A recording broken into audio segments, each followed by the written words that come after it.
ભરૂચ શહેરના station road પર વહેલી સવારે મુખ્ય રસ્તા પર રખડતા ગધેડા વચ્ચે આવી જતા મોપેડ સવાર 27 વર્ષીય યુવાન અથડાતા લોખંડની રેલિંગ સાથે અથડાતા યુવાનને ગંભીર ઈજા પહોંચતા ઘટના સ્થળે મોત નીપજ્યું હતું। શહેરમાં રખડતા ઢોરોનો ત્રાસ વધી રહ્યો છે અને જેમાં આ ચોમાસામાં પહેલું મોત એક યુવાનનું થયું છે। આ મામલે વળતરની માંગણી કરવામાં આવી રહી છે।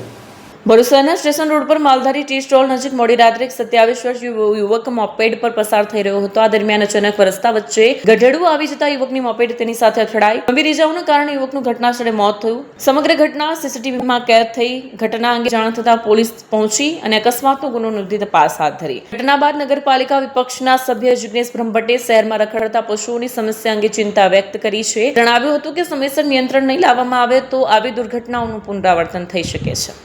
ગત રોજ રાત્રે 1:30 થી 2 ના ગાળાની આસપાસ જેકે જ્વેલર્સ અને માલધારી ચા વાળા છે તે સ્ટેશન રોડ પર આવેલા છે। તે રોડ પર ગધેડાવાનો એટલો બધો આતંક છે કે જેની કોઈ વાત નહીં। અગાઉ પણ અમે વારંવાર રજૂઆત કરેલી કે ભાઈ જે છૂટા જાનવરો હોય અને તમે પકડો, પોતાની ગાડી વસાવો, પોતાની ટીમ બનાવો, પણ એમને ટીમ બનાવી પણ કૂતરાઓનું ખસીકરણ માટે ટીમ બનાવી કે નહીં કોઈ આ ભૂંડ કે જાનવરો માટે ટીમ બનાવી। જે રસ્તામાં જે ફરતા જાનવરો છે એના માટે ખાસ ટીમ બનાવવી જોઈએ। ને ગત રોજ એટલા બધા ગધેડાઓ રોડ પર આવેલા તેના કારણે અમારા ચિરાગ બાબુભાઈ પરમાર જે સરસ્વતી ચાલમાં રહે છે એ દીકરાનું ત્યાં જગ્યા પર જ મૃત્યુ થયું। મૃત્યુ થવાનું કારણ કે ગધેડા સાથે અથડાયો, સીધી જ રેલિંગ હતી, રેલિંગ ધારદાર રેલિંગ ની અંદર એનું માથું અથડાયું ને જગ્યા પર એક્સપાયર થઈ ગયો। એટલે મારે નગરપાલિકાના તંત્રને, ચીફ ઓફિસર સાહેબને મારે એટલી જ વિનંતી કરવાની કે સાહેબ આ રસ્તા પર જે રાત્રે ગધેડા ફરે છે, અગાઉ પણ આવી કામગીરી થતી હતી ને અગાઉ પણ રસ્તે ફરતા જાનવરો આપણે પકડીને પાંજરાપોળમાં અથવા જે તે જગ્યાએ આપણી જગ્યાએ રાખતા હતા એવી જગ્યા રાખવાનું શરૂ કરો। હવે ચોમાસું આવી રહેલું છે એટલે જે જાનવરો રાખવા વાળા પણ એ લોકોને છૂટા મૂકી દેશે। ચરવાના લીધે લીલો ઘાસ ચારો મળે એટલે છૂટા મૂકી દેશે।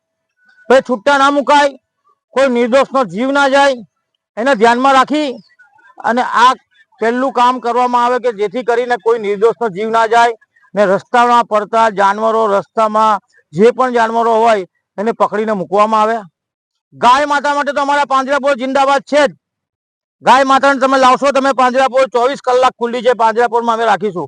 પણ ગાય માતા હવે રસ્તા પર ફરતા નથી। લોકો ગાય માતા માટે એટલી અવેરનેસ આવી ગઈ છે કે ગાય માતા બહુ રસ્તા પર ફરતા નથી, પણ આ ગધેડા અને આ ભૂંડ ને જે કૂતરા છે એ રસ્તા પર ફરે છે। એની અવેરનેસ લાવી ને આનું સત્વરે નિરાકરણ લાવવામાં આવે અને જે દીકરાનું અકાળે મૃત્યુ થયું છે ને જે જાનવરને લીધે અથડાવાથી મૃત્યુ થયું છે એને યોગ્ય વળતર આપવામાં આવે એવી મારી નમ્ર વિનંતી।